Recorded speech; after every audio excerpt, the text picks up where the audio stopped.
Директоре, каква е состојбата со ковид болните во општина Кавадарци и како вие како установа сте подготвени? Благодарам за вашето внимание. Сакам да ги известам граѓаните дека почнувајќи од 16 овој месец почна со работа ковид центарот во ЈЗУ општа болница со поширена дејност Кавадарци.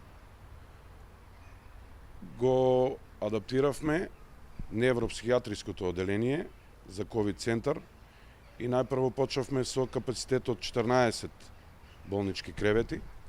Меѓутоа, заради големиот наплив на пациенти, имавме сугестии од министерот за здравство, а и актуелната состојба беше таква, веднаш тој капацитет го зголемивме на 23 болнички кревети. Во моментов на нашето ковид оделение се лекуваат 18 пациенти, 6 пациенти со потешка клиничка слика се упатени и се лекуваат на клиника за инфективни болести Скопје. Имаме за жал и еден смртен случај на пациентка од 65 годишна возраст со многу изразени коморбидитети. Меѓутоа имаме и добра вест. Вчера од нашиот ковид центар беа пуштени на домашно лекување двајца излечени пациенти со негативни ПСР тестови. Од страна на кадар, сакам да ви информирам дека во ковид центарот работат специјалисти интернисти и искусни медицински сестри кои што веќе беа на работа на инфективната клиника во Скопје. Морам да напоменам дека сериозно сите се вклучија во борбата против ковидот со еден многу голем елан за да се помогне на нашите пациенти. Јас за тоа сум им многу благодарен и ги охрабрувам да продолжат со исто темпо. Тие дежураат секоја трета вечер, значи екипата се состои од 4 медицински сестри, еден доктор специјалист интернист и еден болничар. Работат по принцип на ротација на 2 недели, така да сега во недела почнува друга екипа да работи, пак 2 недели, се со цел малку и тие да се одморат, за да можат да продолжат понатаму. Како се одвиваат останатите болнички услуги за граѓаните? Останатите болнички услуги се одвиваат нормално, сите амбуланти работат најнормално. Меѓутоа, овде би сакал да потенцирам дека заради ковид центарот го дуплиравме капацитетот во одделот за биохемиска лабораторија. Го дуплиравме капацитетот во инфективната амбуланта. Таму веќе од понеделник ќе работи и втора смена. Го дуплиравме капацитетот во оделението за рентген диагностика, затоа што знаете дека рентгенот на бели дробови мора да се направи кај овие пациенти. А останатите делови од болницата работат нормално. Претпоставувам сега ќе дојдат најетни случаеви и сите ќе бидат згрижени да не се грижат граѓаните од нашиот град. Што доколку има други црни сценарија, докторе, дали има и друг план за проширување на капацитетот, дали како регионален здравствен центар може да одговори на сите оние побарувања што доколку не дај Боже би биле потребни, би ги пружила болницата? Вака гледате и сами дека бројките се зголемуваат, ние е нормално дека имаме план Б, имаме резервен план. Во моментов ослободуваме уште едно оделение. Тој ќе биде со капацитет на нови 20 болнички кревети. Известен е и министерот за здравство и сакам да кажам дека и да потенцирам да нашите граѓани не се грижат.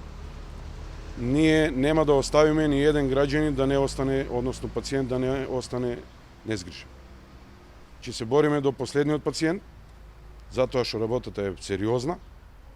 Ако треба и уште повеќе ги зголемуваме капацитетите, спрема тоа како налага состојбата.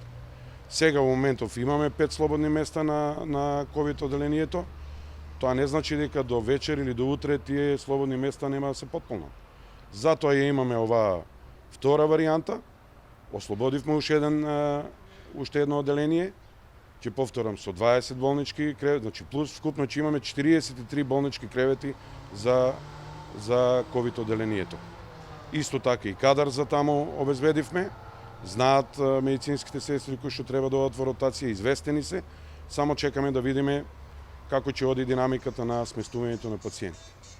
Наредно прашање, знаеме дека многу општествено одговорни компании се вклучија во помош на ковид оделението, еве можности да упатите благодарност до нив.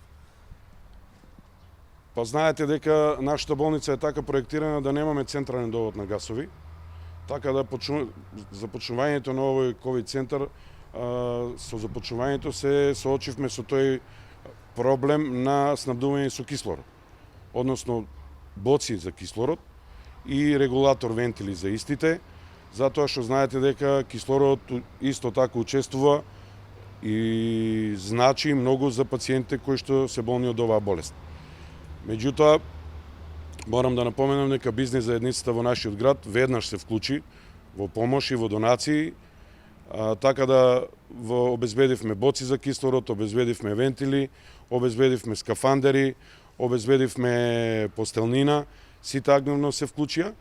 На дневна основа сме во комуникација со министерот за здравство и со нашиот градоначалник, кој што со нивното огромно залагање помагаат да се решат овие проблеми кои што ги имаме. Сега за сега, во моментов, се е решено.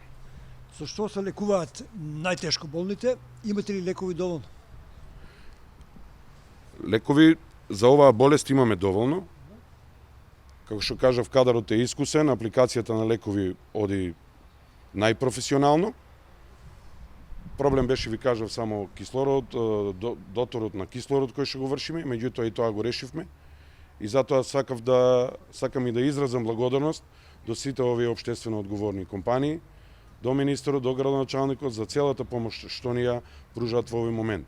Исто така да знаете, имаме донација, баш денес имаме донација и од физички лица, од брачен пар кои што решија да дадат по половина пензија, само за да ни помогнат да набавиме материјали кои што ни требаат. Неизменно сум им благодарен на сите. Во поглед на тестирањето, сакам да им информирам дека како институција сме први во државата кои што обезбедивме сепак ограничен број сега во моментов на брзи тестови. Тие се брзи тестови на ниво на антиген. Меѓутоа многу ни користат во разграничување на тоа пациентите дали треба да бидат сместени на интерно оделение или пак во ковид центар. Верувајте, досега прецизноста на тие тестови е 100% кај тие кај кои што излезена позитивно.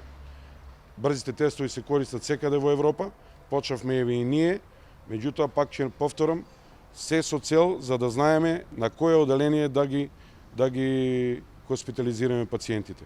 Тоа значи дека тие тестови ги користиме само интрахоспитално.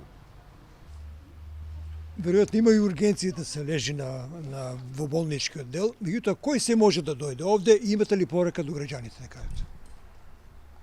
Видете, им постојат строги индикации за тоа како се хоспитализираат пациентите. Кај нас во нашиот ковид центар се хоспитализираат пациенти со средно тешка клиничка слика.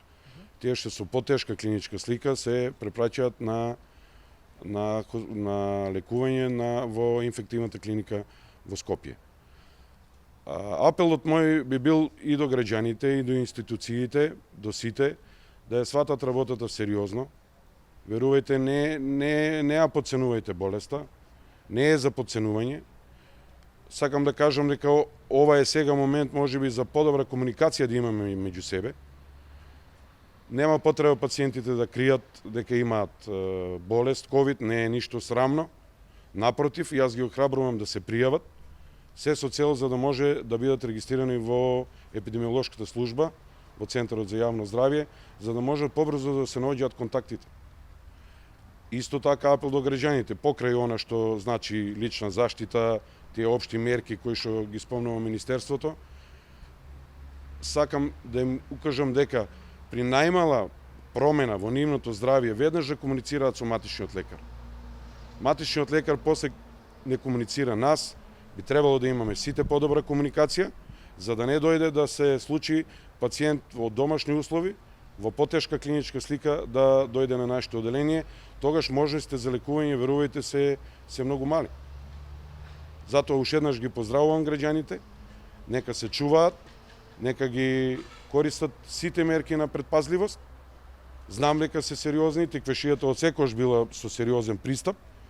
Немам сомнение во тоа и уште еднаш уверувам дека нема да дозволиме ни еден граѓанин од нашиот град и од Неготино, затоа што во болницата во моментов ни се пола сместени пациентите. За целиот овој Тиквешки регион нема да оставиме ни еден пациент да остане незгрижен.